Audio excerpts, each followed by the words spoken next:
Hello, I'm Greg Playfair and welcome to episode 1 of Oor Wee Chat, which is a brand new podcast in which I look to have a blether with talented and interesting guests from all different walks of life as they share their story with us to entertain, educate or perhaps inspire.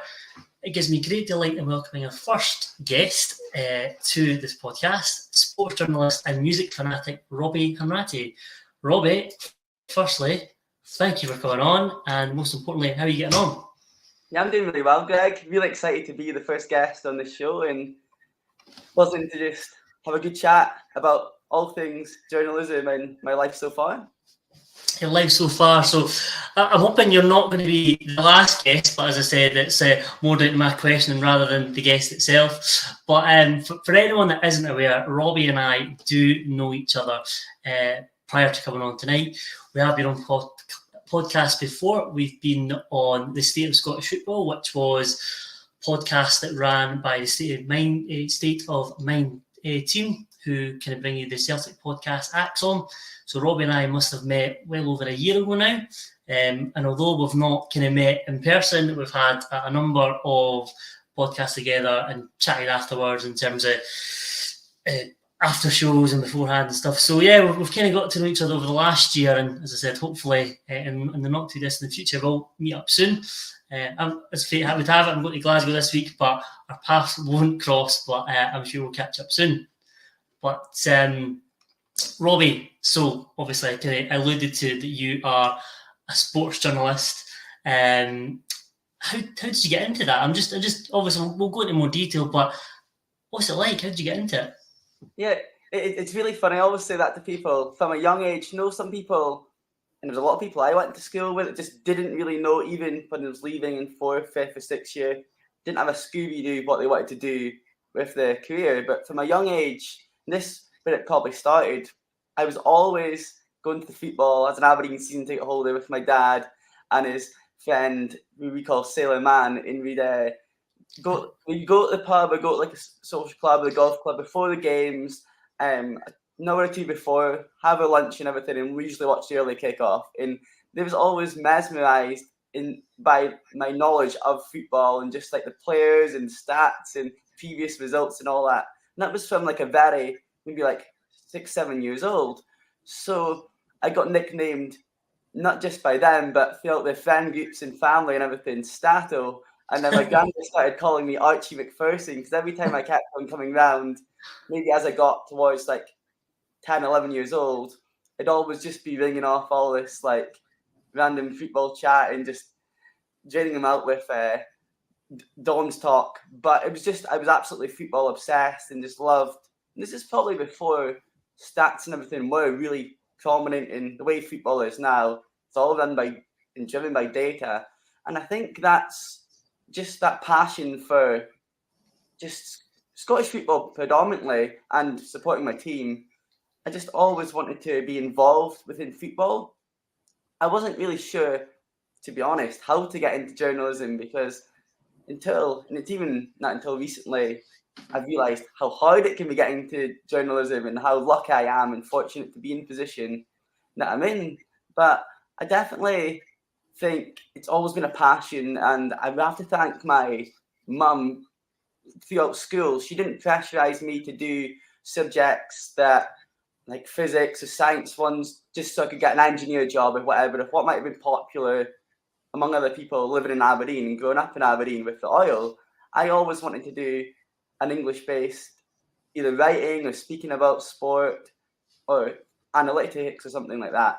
In the fact that I went and pursued what I put my mind to, and then I guess that driven me on to university at Robert Gordon's University, and then on to do my master's at UWS, and it all just kind of, it was like self-driven to myself that I want to get to a point that I can be successful and break into the industry, and without knowing too much how to, just had to find the steps along the way. Negotiated, yeah, you got to have fallbacks along the way, but I think a lot of hard work and determination. I ended up last year getting a job with the Daily Record, and then here I am today, a year on, still there. So I must be doing something right. Yeah, it was your recent work anniversary that came up, and so it's probably kind of what piqued my interest a bit more. I've always said to you, in terms of your kind of background's always fascinated me in terms of, even just being a kind of sports journalist. But we'll go back in time. Obviously said you were known as Stato. Where did this sort of knowledge come from? Were you someone that used to sort of consume lots of different newspapers? Were you reading sort of CFAX?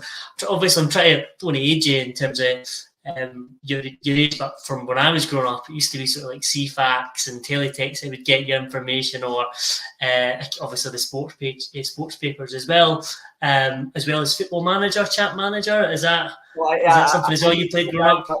I was very much a Football Manager nerd and knew the ins and outs with the players and hidden gems and things like that. And obviously grew up playing FIFA, Pro Evolution Soccer, and I guess just teletext. Do you like Soccer Special? Loved if I wasn't at a game on a Saturday, or if I even happened to be before or after the game, you'd be seeing these players' names come up and being like, especially I always loved if there was a correlation with someone, maybe they played in Scottish football before, and you're like, oh, Lyle Taylor scored for this English team or whatever. It was always just like I'd be keeping track of all these players, and I think it's not the exact same. I support the team I do, but there's a lot of different players you keep an eye out for and things like that. Or even most recently, Aberdeen cult hero Andrew Considine putting man in match performance on Sunday. It's like you still feel buzzing in that attachment for players that you've grown up watching and admiring. So I suppose then as well, I think most kids growing up in Scotland, especially in the 90s and noughties, kind of football is pretty much the number one sport growing up. And as you said, obviously Aberdeen being a kind of one club city.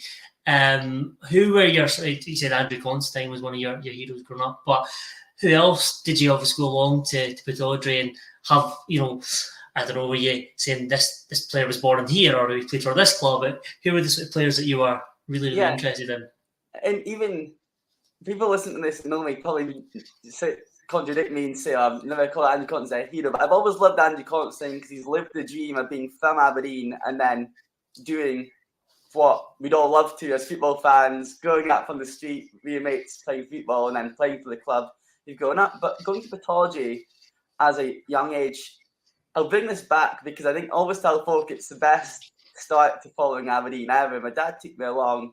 It was the 06-07 season, last game of the season, my first ever game. He tried to get me to games before, and I had that interest in football. But I don't know, I just never had the attention span or like motivation as a young kid to want to go and sit actually at the game until about that 6-7 years old mark. But the first one he took me to, they won 2-0 against Rangers, final day of the season, qualified for Europe.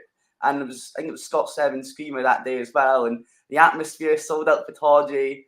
And I just remember my dad saying to me that day, don't expect it to be like this every week following Aberdeen. And I think that was around the time, it was like Scott Seven, Barry Nicholson, Lee Miller. I really liked Lee Miller when I first started going. He was like the talisman up front. Then the next season, that was the best thing. That was like the start of my Aberdeen journey, following them as a passionate fan. Then the next season, they qualified for Europe for getting third, I think. And like Bayern Munich, draw 2-2 at Pittodrie, playing against Copenhagen, Atletico Madrid. And it's just unreal even looking back. It's fortunate enough to have been in Gothenburg and things. But as an Aberdeen fan, I couldn't have got a better start. And player that a lot of Aberdeen fans probably don't like now, but one of my favourite players probably wanted to be like as a young kid when he played for Aberdeen was Sonny Aluko, because he just got you off your seat. There wasn't many players at the time at Aberdeen that I thought that done that, like excited you, and when they got on the ball would maybe turn the game a wee bit. Chris Maguire sometimes done that, but the way they played didn't really accommodate for that pacey skill that you might be seeing today with him. But it was always just once you got the bug, and you're probably the same, Greg, following Hearts. Once you get the bug and go along with your dad, you see all these other folks supporting the same team, and especially being a one-club city.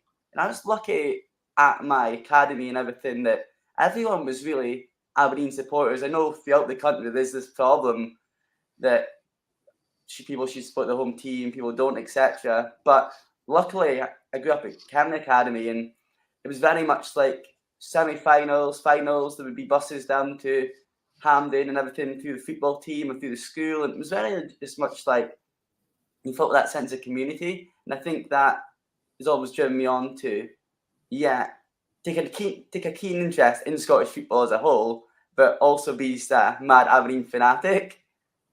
I mean, that I remember that Aberdeen team growing up, because obviously I think I've said to you before, but kind of growing up, we had a guy in our year at school, Scott Bain, that played for Aberdeen. So around about that time, I remember it in terms of the Sonia Luku, great loan from Birmingham, I think he was. You had Chris Beeble Maguire, who is a Celtic fan, minding up Rangers fans on his Beeble account at the time.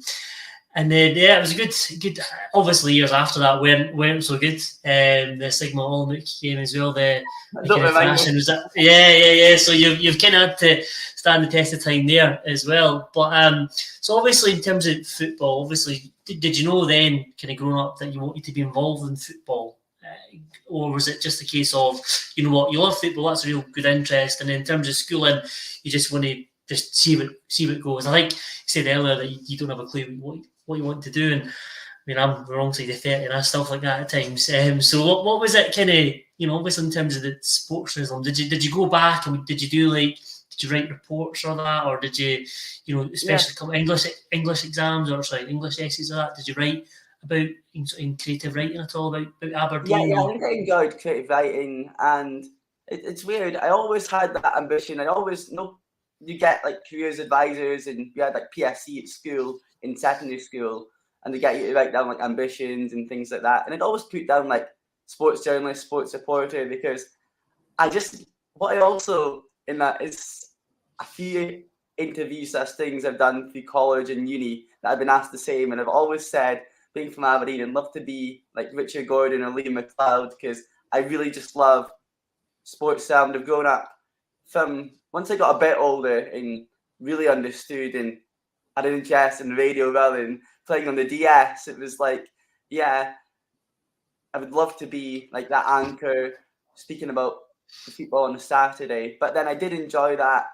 Like, I started my own blog when I was still in secondary school, just writing about, sometimes, like I look back now, it was very raw, but that's how you learn and improve. And it was always that enthusiasm for, it was like one of the first ones I wrote was like All for Aurora, and that was when Aberdeen was going to be getting this new stadium, which is not happening, and reviews on it might be different now. But at the time, it went really well, and people were saying, "Oh, that's brilliant, Robbie. Really liked what I wrote."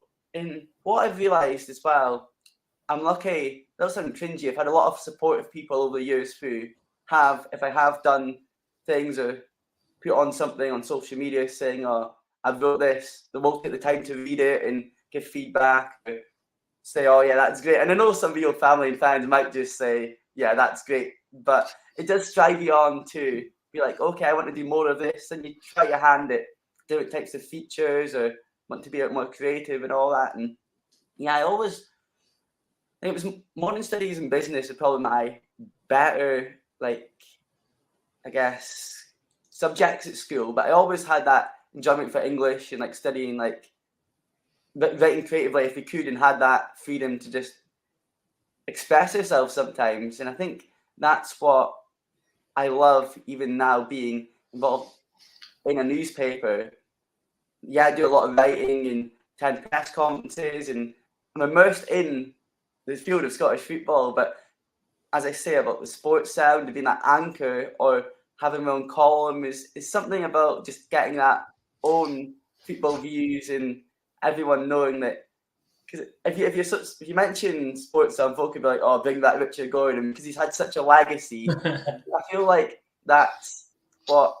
Now, I appreciate I'm still young, so there's plenty of time to do that. But I'm always just like, with everything I do, I want to leave a positive impression from what I'm writing or what I'm doing. Same with, like, I wrote something about the Red Shed when I was still doing my blog when I was at college, and it helped encourage people to get season tickets, because Dave Coymack bless him, shared it. I put it on Twitter and he retweeted it, and that got out to a lot bigger audience. And for me, coming from just like a personal, very basic WordPress blog site, that it meant a lot to me. I'm being chairman sharing it, and I wrote this blog playing like why it was so good. They released the red shed and everything, and it was ended up being halted by 2 years because we all know what happened in the world. Well, what I wrote kind of didn't stand the test of time in a sense, but just having that, someone seeing it in, I mean, Chairman must have thought it was good enough to share it anyway. So it was that sort of pride, and there's nothing beats people. Like, we all have to take criticism in life, but nothing beats when you do get that little buzz of. It's a vindication, isn't it? It's vindication of your work, isn't it? In terms of I want to be, writing about football, writing about something you're passionate about, writing football and Aberdeen, and the fact that you're saying kind of one of the main people at Aberdeen Football Club is saying, yeah, you know what, I've read this and I agree with this, and I'm going to put it out to other people to get their opinion. Again, it's a massive kind of pat on the back to you. Yeah, absolutely, and it's some of these times when you do have that, because there's times where I've been at college, because I've done a 2 and 2. I've done 2 years at college at Neskol, then went to RGU and done the other 2 years there in media, and then went on to do my master's in broadcast journalism, which you've probably got to ask me about. but it's that kind of, it's bits in between when I'm thinking, and I use the perfect example of just speaking to my mum and dad about this the other day. I was in the middle of doing like a university degree. I'd like to think I was clued up in life and all that, but I was feeling to get like part-time jobs and like just like mundane places, no disrespect, like the supermarket and everything, not getting back or getting rejected. And at these points you're thinking, and I know now it's what's not meant to be is not meant to be, and I'm in a very good place, so can't dwell on it. But it was times in life when I'm thinking, why am I doing a degree if I can't even get like a job at Next or something? Why am I going to expect to get a job at Daily Record, the Herald, the Times, all these papers that I read, or P&J or whatever, growing up? But it's that when you just have to take these little minor setbacks and think, I'll just work hard, just keep volunteering with the things that I was doing and taking advantage of anything that came up. And then it shows that dedication, hard work can pay off, despite sometimes you think, is it even worth doing all this and putting yourself in all this student debt and late nights and everything, writing essays? But it does pay off in the end.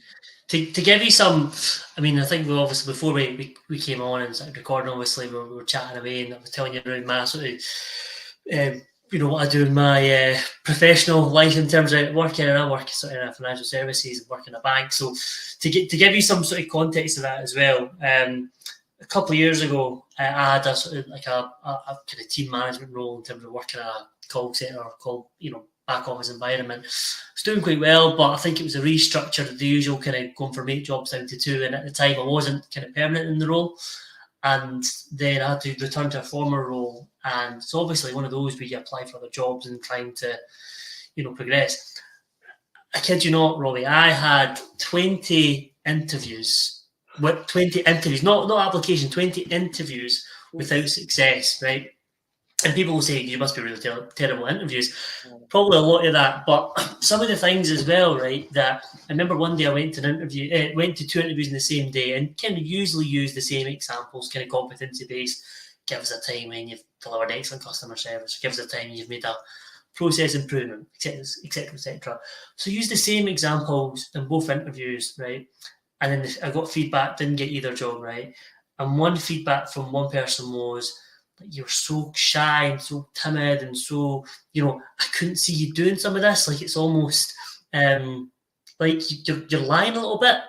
And then the other feedback I got, Robbie, was you came across really arrogant, cocky, like you've done everything, like I should be getting the hiring manager's job. Like, it's one of those, and you think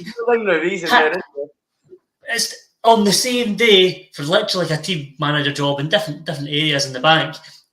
Same examples, and their opinions are wildly different. And I think, like, what is going on? And again, you have that kind of crisis of confidence, don't you, in terms of like, is it worth it and whatnot? And like some of my friends and I were joking, it's like almost trying to beat the Undertaker streak at WrestleMania. Was it 21-1? I was like, I'm going for that. I think I got 20-1, so I think Undertaker beat me. I'm sure he beat me anyway, I think. But yeah. That gag is, in both our instances, it's that sometimes things are worth the wait to get to where we are now. And yes, setbacks are tough, but they can make you better and a stronger person, because there's a few times throughout either family or lecturers or friends have said that I need to grow thick skin more, because being out there in the media, and if you got to put yourself out there, you got to get known, or even not to gloat, even like blue tick on Twitter. People take what I say as like gospel sometimes, and it's hard to, different people perceive things in different ways, and it's like growing that thick skin that not everyone, just exactly what you're saying there, with the exact same interview style from yourself going down and perceived differently. It's exact same as me. I could write something and different people perceive it completely different, and it's going to thick skin to not just look at what's been said that it's negatively, or you come across it this, or no, I don't agree with you, and take it constructively, or just take it, and everyone in the world, not everyone thinks the same, and that's just the weird way we live. Everyone's got an opinion, right? And it's up, again, they're entitled to it, but you don't have to listen to it. And I think, especially now in social media, I think it's very, very difficult in terms of, especially in journalism, as you say, that you're there because you've got to have a platform in which you've got to self-promote, don't you, in terms of your articles, your work. You want to be seen in the public domain to get opportunities to be out there. And as you say, like we'll move on to that in due course. But I mean, the whole thing around kind of university. So you said, again, for any sort of viewer that might be watching this and inspired to kind of become a journalist. So what was the sort of grades you needed to get into college? So I had to get a B or higher in 3 English-based subjects at school, which I did, and then that got me into college. But I left in 5th year. I could have. Now, actually, this is a interesting story. And the college was actually not a late U-turn, but I was going to do college in after 6 years. I was going to stay on for 6 years, and I knew the college course I wanted to do, media, and I knew I had bits of journalism, advertising, PR, because a lot of people had told me that doing the college 2-2 route worked well because it gives you a more hands-on approach to smaller classes, and you're not in big lecture rooms and all that. And I'd seen a few real life examples of that paying off in the industry or in that sort of like route. But initially I was going to do 6 year, and I picked my subjects. I went back and maybe done 6 year for about 3 or 4 weeks. And then I spoke to a careers advisor, and I was like, I was finding the subjects I'd chosen for 6 year okay, but I was like, I'm not just taking subjects that I didn't really like, vying away from what my passion was. And I'm thinking, am I just doing this for the sake of it? So then that's why I spoke to them, and careers advisor, who was lovely, and managed to get me a place on the college course that year. So kind of fast tracked myself by a year. But it just shows that if I didn't take, and I look back at school, had like my good friends, but I was never the most people, if anyone watches this that knew me from years ago, they'll think I'm a completely different person, because I would have kept myself to myself a lot. Whereas, and even speaking up to just get a careers advisor would have been a different kettle of fish back then. So if I hadn't made that decision, I could have just ended up doing something, wasting a year, and maybe circumstances might have not worked out to be where it is. So I think that was kind of divine that happened as well. And then that was to get into first year of going back to that was to get into, had to get 3 Bs or higher to get into college course. And then I had to get I think I just had to pass first year because it was HNC, HND the first 2 years. So the first year had to just at college. I actually think I enjoyed college. I'll go on to my masters later because I enjoyed that the most. But in terms of the original route, college, it lived up to my expectation with a more hands-on approach. We got a lot of like group work, and we had like an Evening Express, so P&J journalists came in. We had journalism classes with them. I took time out after college 3 nights a week to go for a 2-hour shorthand course as well. So that was really I say helpful. I don't really need to use it much nowadays, but that just proved that I kind of was striving and was like, I'll take any opportunities to kind of get myself known, because the person doing it was already in the industry, like running it, and I actually did enjoy it as well. Yeah, it was tricky, but I put a shorthand book in front of me now. I'm not sure I could interpret it a bit of a revision, but yeah, it was. College gave that good, like, rounded experience and a lot of like hands-on writing, like stuff for magazines. So for my graded unit in first year, I made a magazine on sport, and I got a good result on it, and I progressed second year. So I'm probably got to look back and critically of me, because I look back. No problem, yeah. I look back on it now and think, oh geez, I could do a sports magazine a lot better. But at the time, that was the level I was at, and that progressed me to the next year. So I think we just had to pass. As long as you got C or more or something, you passed to the second year. And then the second year was kind of mostly the same sort of stuff, but we got a bit more option, I think, on what we were vying towards. That I went to vie towards the journalism aspect of things, whereas there was some people like to do the advertising PR sort of thing. So we could kind of shuffle the subjects a wee bit more around, and it was the same as long as we got the required results at the end for the graded unit. Which in the second year I did a music magazine, which I think was a lot better. I spent a lot of time learned Photoshop, learned Illustrator, InDesign, and got interviews from bands that I was going to see and all that. So that was fantastic.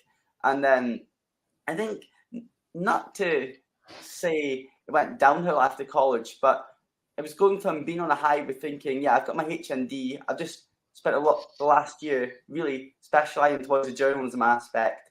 Then moving to college, and people are moving from college to university, and probably people listening to this, I went to university, they'll know and relate to it, but you're in sometimes lecture halls of like 100 people, and I don't think most of my lecturers I really ever had a proper conversation with. So I went from college, class of like 20 people, and knew all my lecturers, still keep in touch with a few of them now and checking on me, to a really like intimidating environment in a sense, because it's so big and it's kind of all up to you to, it's what you put into it, you get out of it in a sense at university. Yeah. So it was a different kettle of fish, and because I moved from media and communications at college, which was very broad, but I could specialise in, I was scoped to specialise to basically at uni, everyone's just doing what you're in for, and it's kind of just like you have to pass this for like the textbooks. But it was, nothing's wasted because everything was useful. We did a lot of good group work, and there was a lot more filming to it than I ever imagined in that 2 years in my university. And I always wanted to be what we're doing now, in front of the camera, interviewing people, speaking, rather than the one using the cameras, but still learned a lot. We've done like semiotics and different things with film and cameras, and it's things that, yeah, I might not be using too much now, but it'll stand me in good stead for the future as well. So nothing, say, goes wasted, even though I guess I've veered away from the filming side in a sense over the last year or so. But university, I still recommend like the course at RGU. It was very like useful in terms of what I look back on. Sometimes at the time I didn't think it was useful, but it's things I do now, and I'm like, oh, I wonder how I learned that word or that research project. Or in my dissertation on football fan culture in the UK and like hooliganism, and like obviously being an Aberdeen fan, there's like back in the day Aberdeen were kind of big on that, and just interviewed a lot of people on why that was just ingrained in their mind to that was normal and everything. And I think that I found that fascinating, because people see a lot of people complain about doing a research project or dissertation, as people call it, but it was one of the funnest. Yeah, it was obviously when you got a deadline, you're stressing, but it was an enjoyable process to put together and interview different types of people. And even name dropping, because I think it also really helped. Chris Harvey from STV, he invited me into STV Studios because I asked if he could be interviewed for my project, and I was asking him his experience of being a reporter, going out to games and and over the years, and just that difference from what he was saying, his perception, and watching it from the outside, being a reporter, to what the fans were saying, and it was brilliant. And he took the time also to speak to me and give me advice in my career, and it's, I guess, where I was at that stage in life, and it's all these little things that, and at the time I was like, oh, that's brilliant. But I look back now and it's like, I've now seen him, and he's got time for me, and he's had that impression on me as well. And I think that's always that positive. And it was just a case of sending like a DM or getting an email and just putting yourself out there and saying, yeah, would you be able to help me? Because before I might have just been unambitious and thought, oh, why would they want to answer to a student? But you realise if you don't ask, you don't get. Yeah, it's like an old saying, which again I don't think you can really say nowadays, but it's shy kids don't get sweets. But thankfully that's long gone. But no, I think it does show in terms of. I keep getting this theme with yourself, Robbie, that it's all kind of hard work and it's all graft, as you're saying. The fact that you're contacting people, again, you might not get a response. You've applied for jobs, you might not get a response, and you're kind of putting yourself out there. And I think in terms of, I mean, you could say that for kind of most university degrees as well, but you've kind of got to put a lot in as well, and you've got to kind of make sacrifices as well. So, I mean, the day in which you kind of graduated from RGU, what was that feeling like? Well, there's a double-edged sword to this, because I did get a graduation, but 2 years later, because just the way the world happens, I ended up, when I'm sitting doing my dissertation, people probably find this funny, because if they've got me on social media, I might have seen what I was saying at the time, etc., during that period of life. And it was more so that lockdown happened at the best time ever for my career.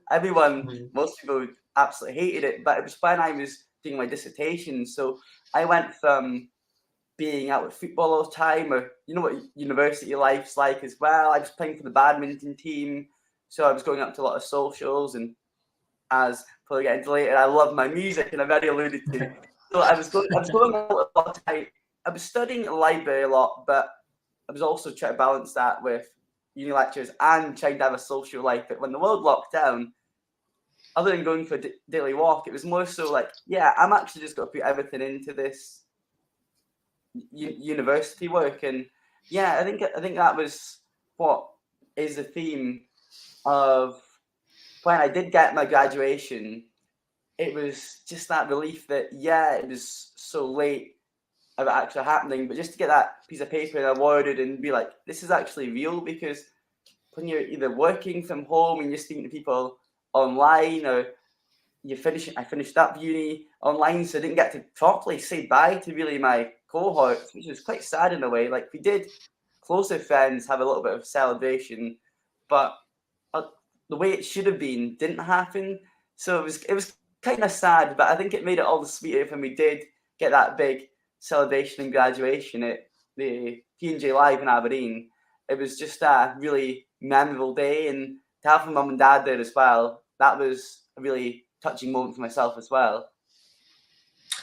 I mean, is that, I suppose, well, you've got any brothers or sisters? Have they been to uni, or are you the first to go? Yeah, I was the first person. Like, I've got stepbrothers and sisters, but I was the first person out of like family and core family and friends to really go to university. So I think that was a big proud thing as well, because mum and dad's both self-employed. They just done their own thing through leaving school and everything, done well for themselves, but they've never went through the education route. So it was me kind of, as Freddie said, kind of was all self-driven. Yeah, they've helped me along the way, and they've been big influences me, and pick you up when you're down, and they try to help you when things are going well as well, to get you to where you want to be. But yeah, I was the first person to go to college and uni. I think my mum done night courses years ago, but never that proper experience, and given up at the end of the day.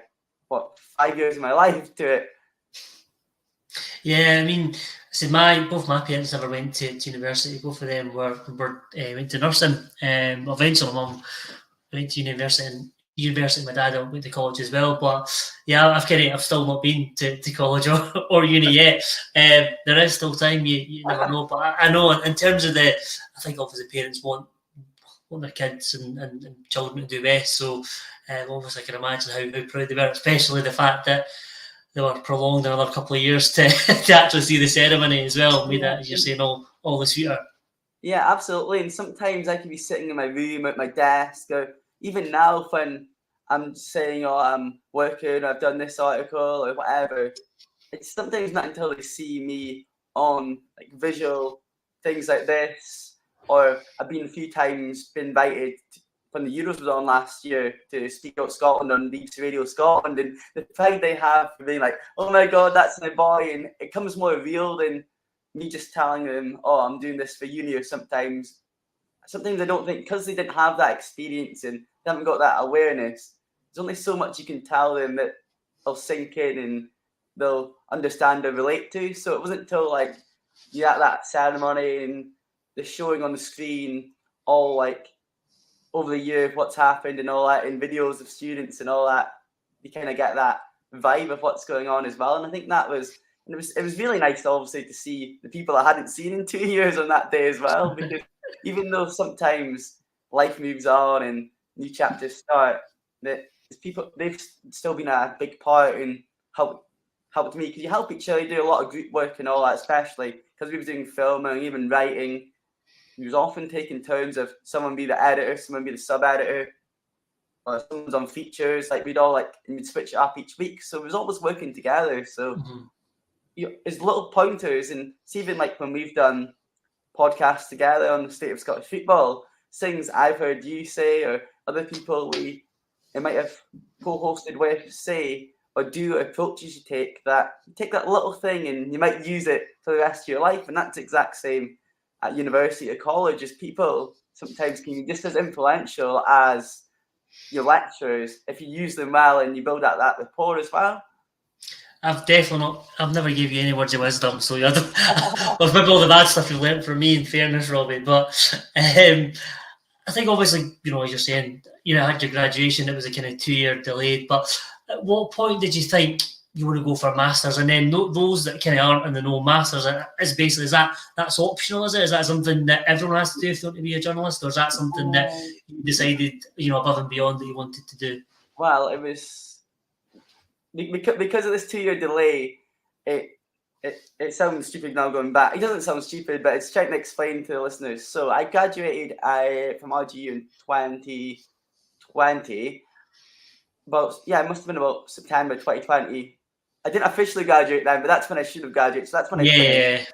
So it was about August or September 2020, and it's a really nice story. And my grandma, if she listens to this, will know it, because it was all relates back to this trying to apply for jobs, and I was working at the theatre before the lockdowns and everything, and I was getting furloughed until roughly about that point when I was finishing university officially. And then at this point I'm like, well, the world's not really opening back up again anytime soon. I was like, I knew about LinkedIn, and I just didn't think I used Twitter in the right way. And look at it, I was graduating at 21 years old, and at that age you're still young, and I had the passion to go back to like stats and broadcasting, and it was not knowing, obviously now had this shiny degree, but it was not knowing, well, what do I do with this? And I was applying for roles and things like that, but a lot of people just weren't taking new people on because everyone was so uncertain with the way the world was. It was that double-edged sword of, it's a really strange time. And the longer it went on, I had several interviews and was often getting pointers back, oh, you've done this well, but just that little bit of experience. But sometimes maybe it was my being ambitious as well, coming straight out of university, what I was applying for. But I just thought, well, I've got this, I've had experience, like, let's just go for it. And as I mentioned with Chris Harvey, if you don't ask, you don't get. So, but it got to a point after about a month, people that know me, it's on my Instagram or Twitter or whatever, they know I don't sit still. So even though world was shut down, I just couldn't sit and not be working or doing something. So without telling my parents or anyone about it, I ended up applying for University of Western Scotland to do a master's in journalism. Applied for Glasgow Cali, I think it was, for journalism, and one of the Edinburgh universities, and didn't really know how.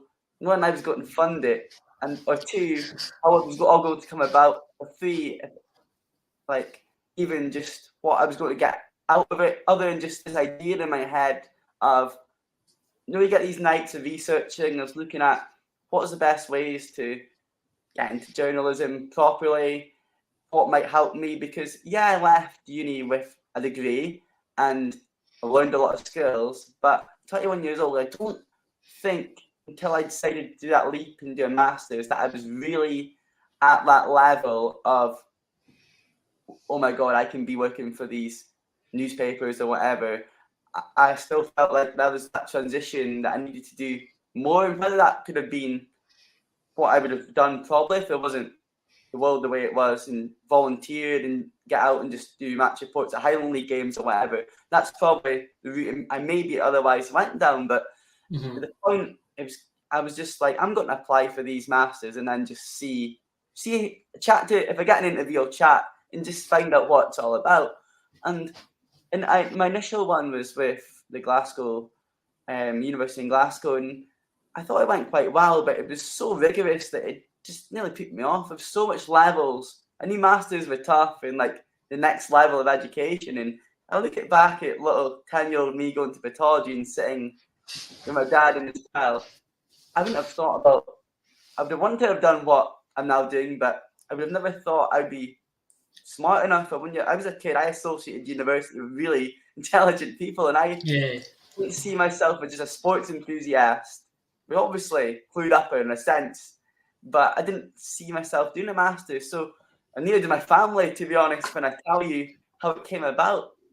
I'd had that interview, and then I thought it went quite well, but then it was so much rigorous, like tests and things to stand back. It was like, but just like when you go back to having that 21 Undertaker streak, it was feeling like it was a never-ending circle with that application. So I was like, a couple of days later, I had the interview with University of Western Scotland, and I remember speaking to like the course leader, Elizabeth, and when you just get a good vibe off of someone right away, and it was that sort of thing that clicked, and I just thought, this seems right.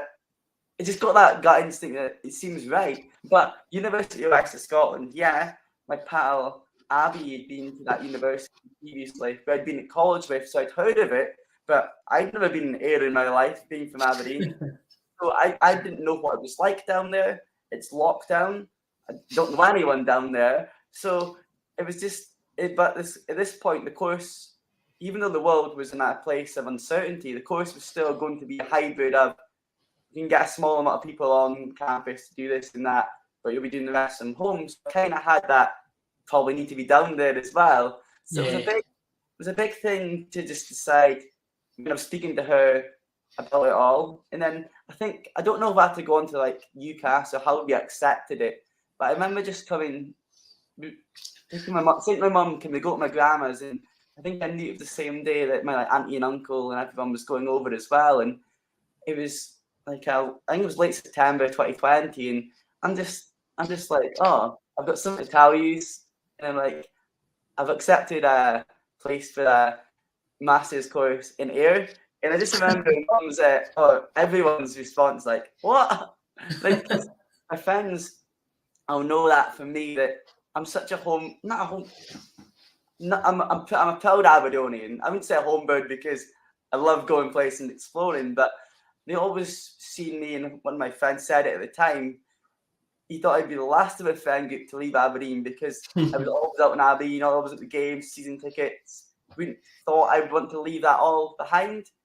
But I guess this prospect of a master's and people I was going to work with from BBC and like people with backgrounds and like television, it was just everything that I youngly dreamed of, kind of getting my hands on and dealing with green screens, and just it was just so tempting. It was like once I had that chat with the family, that it was kind of feasible. And yeah, I was little doubts in the back of your mind of what the hell am I doing?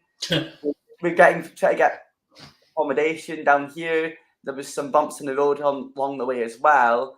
I say bump along the road, my car broke down. So literally, yeah.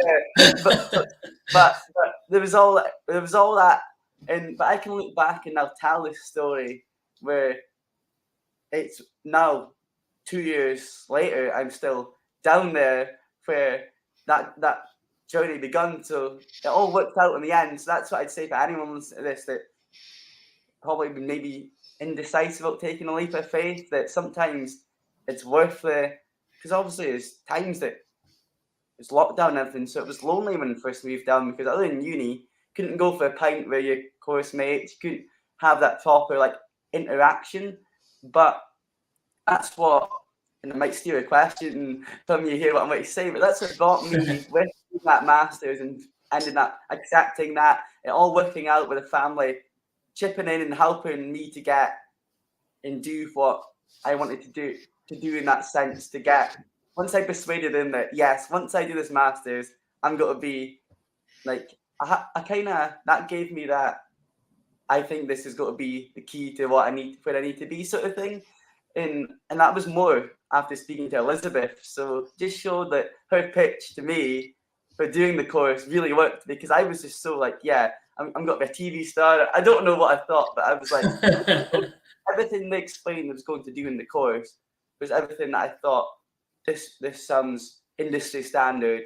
And that was kind of like, I didn't broadcast journalism, probably should say that at UWS, that's what I accepted. And it's like a broadcast journalism training council like accredited course. So it's meant to make you, as you throughout the year, become at that level that you're trained to be a broadcaster as such. So that but it had the written side of journalism in it as well. So it was just everything that I kind of had dreamed of in one, but in a university setting. But because it was journalism, it was hands-on. So that's when it was like, a lot of it was like self-led, in terms of you learn the skill, got taught the skills of things like, we had a voice coach like Maura Curry. She was David Curry of Sports Scene presenter, yeah. her wife, his wife. Like, she was really helpful and trained you up to speak how you should speak and everything in terms of proper for presenting and all that.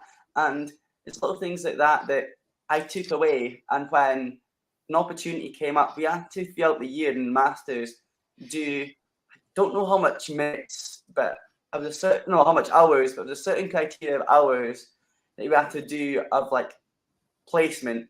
And we got option, we could either find our own or we got options, but finding your own part when the world was in the way it was at that point was tough. Like, tried LinkedIn and all this sort of stuff, but it wasn't anything that was really what I wanted to do, other than just want to just dive in and just write Aberdeen articles the whole day if I had my way. But it was that thing of one of the options, and it just struck me, one of the options was Anyone's Game. And at this point, I didn't know what Anyone's Game was.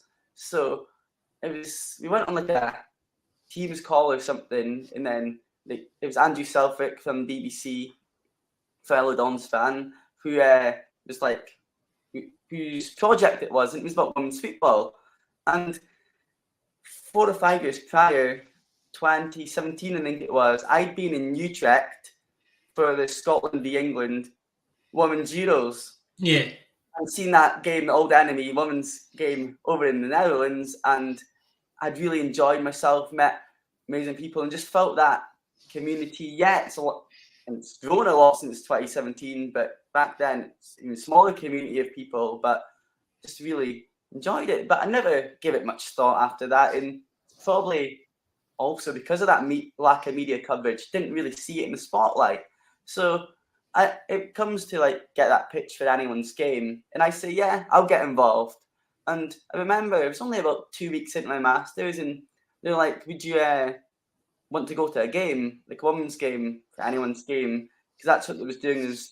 It was like quite self-student led, whatever year's group of people it was doing it kind of could say, oh, we want to be doing more of podcasts, you want to be doing one-to-one interviews, you want to be going to the games. And I was like, I'd love to test out just being a reporter, and just like Andrew kind of laid out of how we'd obviously done it at uni, but working with the BBC, their standard of how you write the match report with the quotes, etc. So it was all that him tipping me off and helping me, even though I was still at university, was actually really helpful, because in the end I'd probably done 10 times the amount of hours you have to do for that to tick that boxes for the placement, but I wouldn't in a lot of my own money on transport to these places and everything. But I don't regret that, because getting that in that smaller environment of going to the women's football gave me.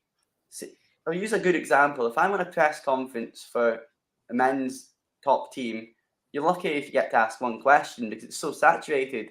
But a lot of the time at the women's games, I was either the only person, maybe one or two other people, and this is even on Scotland national team press conferences. There was very little interest, and it's sad to see, but it was giving me that, wow, I've actually got to be planning this and having questions and thinking what's going to get the right response for an article, and it was doing everything we'd been learning at uni, but in the actual industry I'd always wanted to do it. And people, and not slagging, but people say women's football, why would you want to be involved in that? And it's maybe just a stereotype of in the way people are in society. But when I stepped out and went that day, first game I went to Rugby Park, of all places, so half an hour bus journey from where I stay, and the women's team would play in the it's Kilmarnock Stadium really, but they play at the big stadium, which not a lot of the other women's sides do.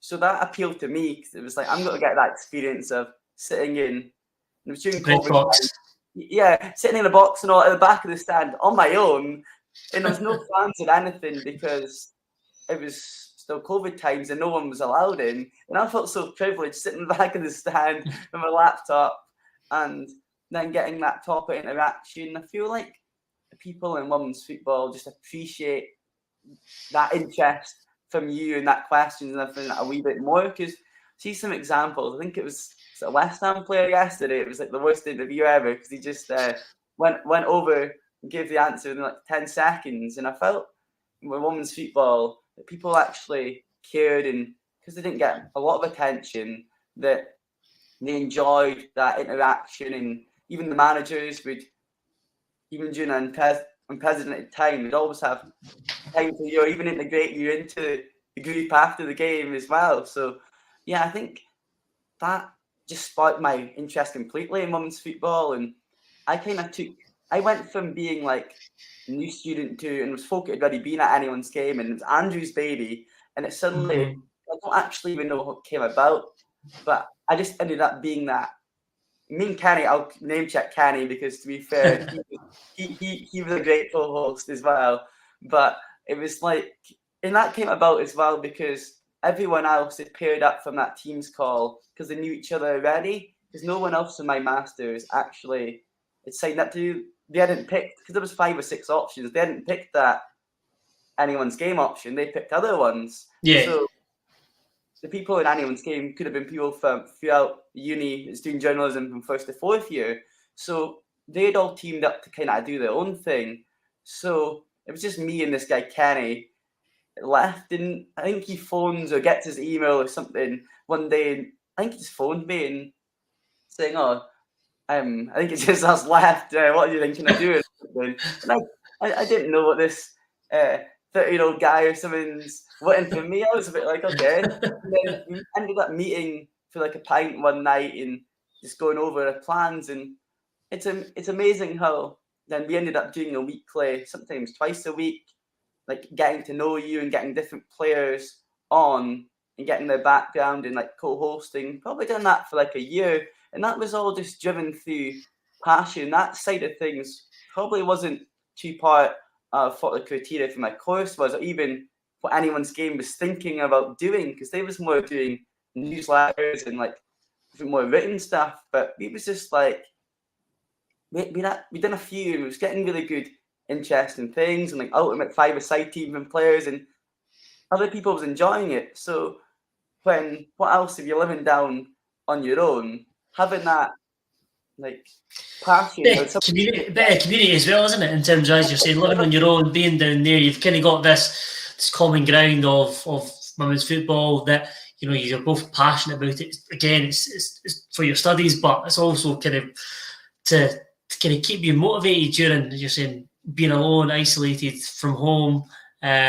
Obviously, I'm sure you will have still had music at that time as well, which we'll get onto later. But I suppose it's a real kind of bonding experience as well for you in terms of your masters and with your sort of peers that are on the course as well. Yeah, absolutely. Because when you could have groups. It's weird how this happens, even when you're hardly in campus that much and you're not having that chance to bond properly out with what your studies are, because the way the rules were at that point, you still formed bonds with certain people, and there's people for my masters that I now became friends with and things like that. But it was just a surreal experience, and it's like Kenny, his influence on me, and just the whole doing that podcast sometimes, and people don't realize that, and people that listen to this that maybe have listened to a podcast or watch videos or things you've done, that sometimes the editing process could take 2 hours as well if you want to fine tune it and get jingles in and get things clipped and all that. So it was a lot of time to put into it, but I done it because I enjoyed it. It was never because it's a grudge, I have to just tick boxes. It was because I had that passion, that passion kept on fueling. Same as at the moment through my work with the Daily Record, I don't really have the time to be going to the women's games, and when I'm getting paid to do work with the Record, can't really be affording not to. But that passion still always stays there, and it's always, I take a lot of time to keep in touch with ex-guests of the show. And the nice thing is a lot of people will message me and be like, "Oh, did you see this or that?" And they still associate me with that guy that just rambles on about women's football. But I like that because it's obviously made an impression. People enjoyed what we've done and they got something out of it as well.